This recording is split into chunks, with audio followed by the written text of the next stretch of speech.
From holding the power to eliminate an opponent that wronged you, to outright humbling an arch nemesis by outperforming them, these are the most satisfying revenge moments in Hell's Kitchen history. Starting with the time Season 16's Kimberly humbled her biggest hater Andrew by beating him in a head-to-head cook-off. Early on in episode 4, Andrew thought it was a great idea to openly bully Kimberly, looking down on her cooking abilities. You know what? I'm gonna leave. No, it's a question. I'm not. Do you think you're gonna be here longer than him?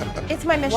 Well, guess what? Mission unsuccessful. And poetically, as the show progressed onto the later stages, Andrew's claim would be put to the test. In episode 13, with one black jacket remaining, Andrew and Heather needed to compete in a cook-off to determine who would win the last spot to progress through the show. You gotta be smart with everything you put on that plate. If I can't beat Kim, then I don't deserve to be here. 3 minutes to shop, 30 minutes to cook. Are you ready? Yes, chef. And Kimberly certainly did not forget the bet Andrew made against her and was determined to prove him wrong. I don't want to wish negative upon anybody, but I fully believe in karma. What goes around comes around. Andrew made his bet, and now he's got to lay in it. Luckily for her, that determination paid off, and Andrew was left looking like a complete fool. Why you lost this final challenge? Yep. You just under-delivered with that puree. Yep. I know that you have got a very promising career in front of you.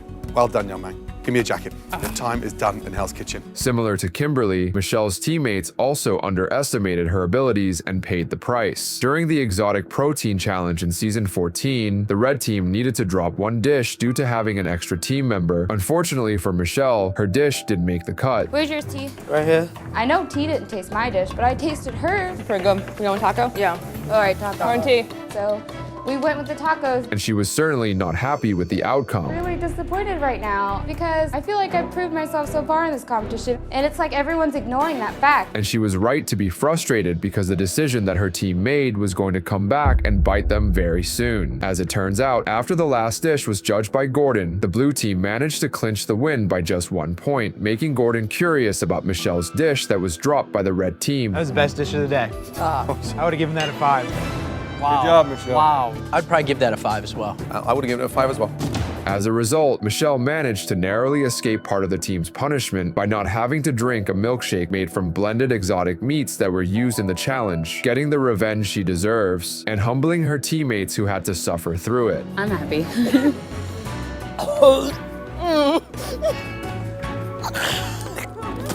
This is coming up.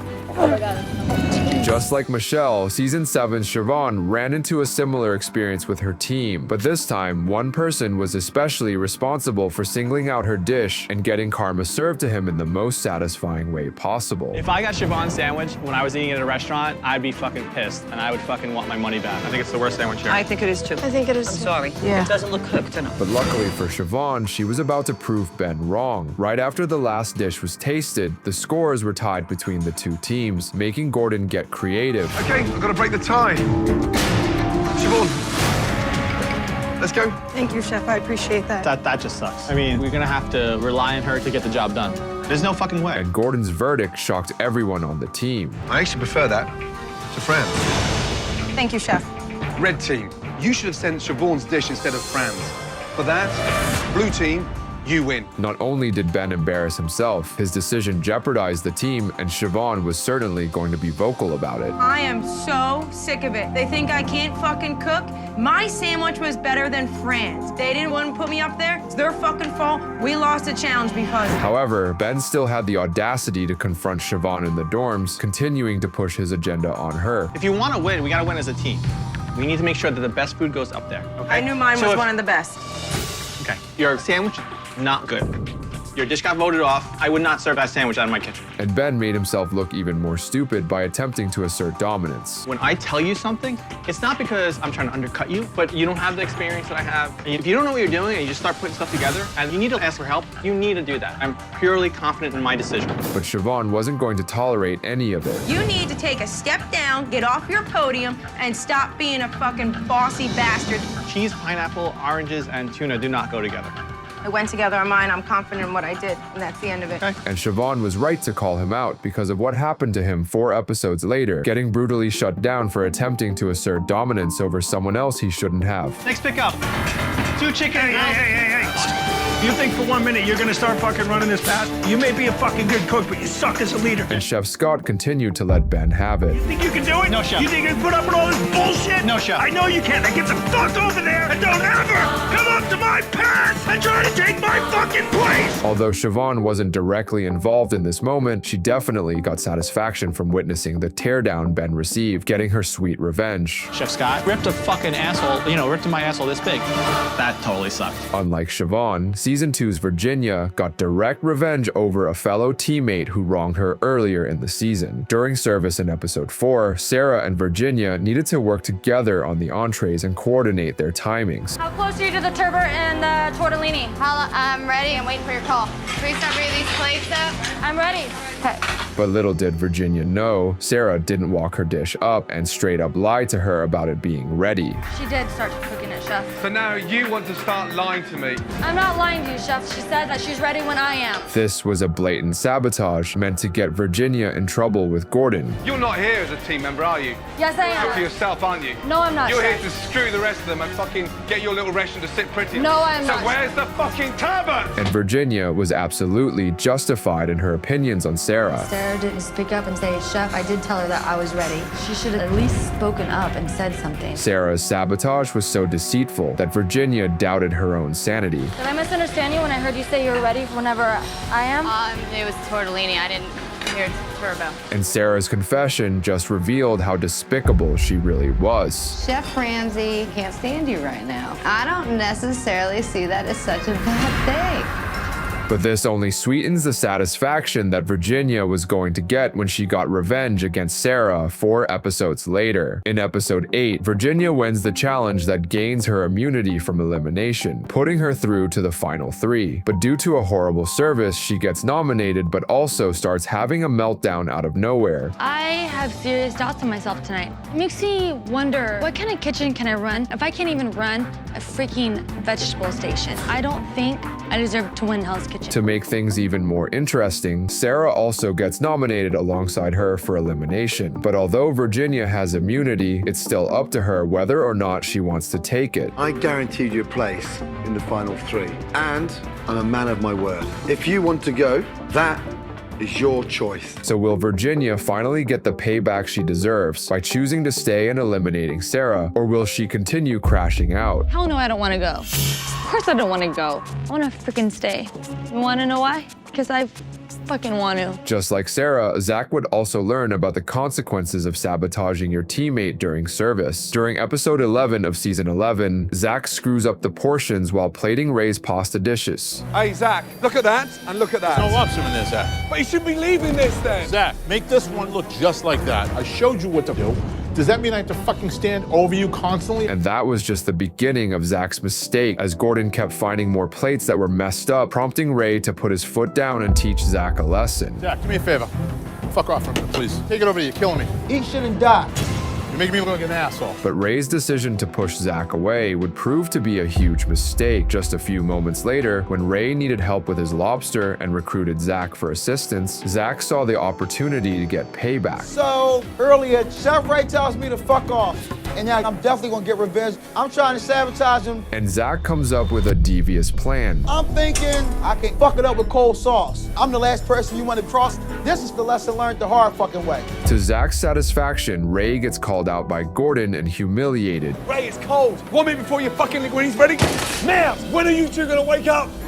I'm just laughing, thinking to myself, I got you. Even Gordon caught on to what Zach was doing. Do you stand by and watch him fucking sabotage No, you? I'm so fucking pissed at Zach. What's he got against you? What is it? Chef. Chef, I don't have nothing against him. And funny enough, although Ray doesn't get direct revenge, he still gets to witness Zach getting a taste of his own medicine just an episode later. During service, Zach gets Anthony to bring up his filet, but fails to mention how the dish is supposed to be served. And just like Zach did with Ray's lobster, Anthony accidentally serves cold sauce with the filet. Where's the beef sauce? Sauce, you have it, Chef. This is your plate. You did not tell me it had sauce on it. As a result, this puts Zach in the gutter with Gordon, giving Ray the payback he would have wanted and the karma Zach deserved. When you bring your filet, Why is your sauce in your mind? Because, Chef, it's over here. I'm thinking it's going Well, up the get the fence. sauce and do it yourself. While Zach openly sabotaged Ray, Scottley openly ridiculed Trev and bullied him throughout his time on the show, making this revenge moment all the more sweet. During episode 7 of season 18, Trev gets an unknown allergic reaction while serving the red team's punishment. Oh shit, what is that? I don't know. Are you allergic? Something is. Okay, you need to just get looked at real quick. Hold on one second. Cut and I break, I guess. However, Scottley decides to heat things up by making fun of Trev's condition. Trevor's doing anything to kind of mask his fuck up. You know, he running around with his arms itching him and he's acting like he's about to die. My hands, they're bleeding. Stop acting like a baby girl. Even when Trev returns from getting checked out by the medic, Scottley still had more jokes in reserve. Where Prima Donna at, man? He's still getting his pussy looked at. You all right, baby girl? Funny. I was wondering what's wrong with Well, they had to make sure it was going away. And it's clearly evident that Trev doesn't like Scottley. I haven't come at you with any name calling or anything. This isn't high school. Grow up. Busted that up pretty fast, I think. Despite all the bullying Scottley does, it still doesn't save him from getting eliminated, even when he gets put up against Trev, who he believes to be a worse cook. But what makes Scottley's elimination sweeter than usual is how Gordon chose to execute his decision. Trev, back in line. The chef.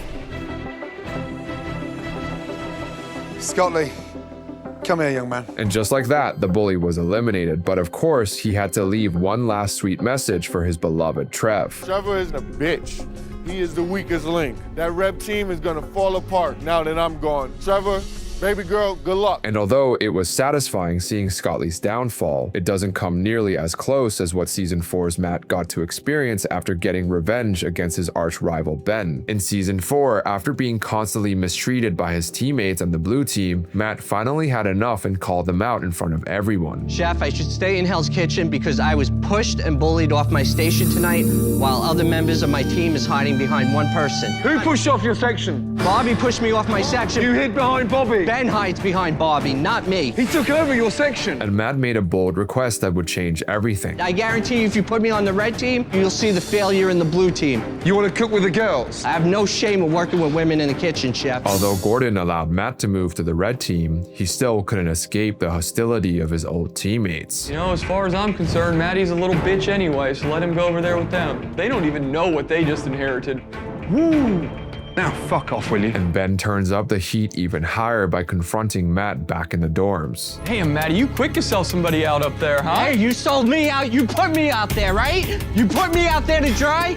So the fucking truth came out, right? So fuck you, man. But Matt wasn't done just yet. You think you're fucking great? Your shit came back raw. Let's see how you do now. I'm not on the team anymore to fucking blame. Who you gonna pick on next? Lou Ross again? You gonna put him up there? And Ben's first chance to prove Matt wrong came during the blind taste test challenge. I went into that final challenge with Maddie, and you know, I was pretty psyched. Not like Maddie's actually fucking competition anyway. However, Matt would tie Ben in the challenge, clinching the victory for his new team and getting his first leg up against Ben. It's a great introduction to the red team. Ben, you wanted me off your team. I say. And Ben was noticeably salty. I don't really want to fucking talk about Matt. But if you thought Ben losing to Matt wasn't embarrassing enough, the real humiliation was just beginning. In poetic fashion, Matt puts on a stellar performance during service that evening, receiving high praises from Gordon. Very nice. Best results of the night. Thank you, Chef. Yeah, fuck the thank you. Let's go. That's delicious, then. It's the best feeling I ever had in my life. I want to hug the man. Yes! But for Ben, this was just the beginning of the worst night of his Hell's Kitchen career. You're one of the most fucking saddest I've ever met in a fucking kitchen. It takes a little time. I can't get used to this. Sounds like a fucking weirdo on Dr. Phil. I'm about to snap with you. But just a few moments later, Ben makes another crucial mistake, running short for orders that have been sitting around for over an hour and a half. You are joking, aren't you? We've run out of lamb. They've fired the fucking entrees, and you tell me now. I got it, Chef. I'll take care of it. And Matt was loving every second of it. He wanted to use me as a scapegoat and put me out there and say I'm the weakest and I hide behind everyone. The scapegoat's no longer there, and you got no one to blame. Can't cook, buddy. But Ben's night would finally reach rock bottom when customers sent back his Wellingtons completely raw, sending Gordon into a complete rampage. Now look at it then, schmuck! Jack! I have a lot of pride in myself and what I do. Karma really bites you in the ass. And Gordon was completely done with Ben's pathetic performance. Stop it! Switch it off. You're not sending any more shit out of here. You've sent enough. Take it easy. You deserve it. You've had a hard night. Are we done? Because if we're not, I'm gonna complete my station tonight, Chef. Shut it down! Turn it off! You think? Stop it! With the service in ruins thanks to Ben, one person from the blue team had to go home. And just like Matt had predicted, Ben would pick Lou Ross as his new scapegoat. I got mixed feelings about him. He hasn't contributed, and he's probably the weakest one on the team. We're thinking about nominating Lou Ross. You're lying. It was Bobby's idea. Unfortunately, this proved to be pointless as Gordon had already seen enough. Ben, take off your jacket and leave Hell's Kitchen. Thank you. Yes, sir.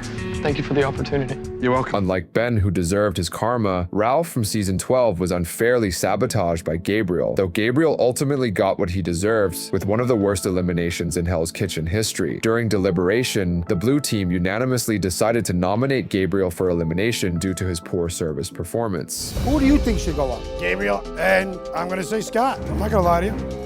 Jason? Yeah, Gabriel and Scott. I'm gonna agree with you guys. However, Gabriel believed otherwise. I can't believe this shit right now. To pick me over Ralph, all he had was fish and chips. And he completely fucked it up. Like, are you serious? He ain't better than me. And he was delusionally adamant that he wasn't going to be put up for elimination. I'm not going up. All right, well, we're all voting for you, so... It doesn't matter. I'm not going up. It's not your choice, dumb fuck. Although it may seem like he was powerless in the moment, Gordon ended up giving him the power to reveal his team's nomination. And Gabriel wasn't going to let that opportunity slip away that easily. Chef Ralph.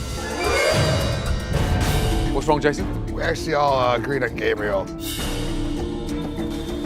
And luckily for Gabriel, his scheme was a success, eliminating Ralph and saving himself in the process. Where I come from, you don't rat people out. You take it on the chin and you go forward. Gabriel choked tonight, and it'll catch up to him. His time will come. Definitely not the worst chef in that kitchen. However, just like how he embarrassed Ralph in front of everyone, he would receive the same treatment 6 episodes later by none other than Gordon Ramsay. With 7 chefs left in the competition, there are no more chefs left for Gabriel to hide behind, and he begins to make mistake after mistake in one of the most important dinner services. Making 5 mistakes in one service over the same item of food this far into the competition is unacceptable, making Gordon's crash out extremely justified. It's fucking raw. It's raw and it's stone fucking cold. Stop! You are done. And to make it more sweet, he makes Gabriel leave the competition through the front, embarrassing him in front of a room full of diners. The competition for you is over. Get out. Hey, young man, front door. Get out. Crap, that's a bad way to leave. Sorry, team. Get out.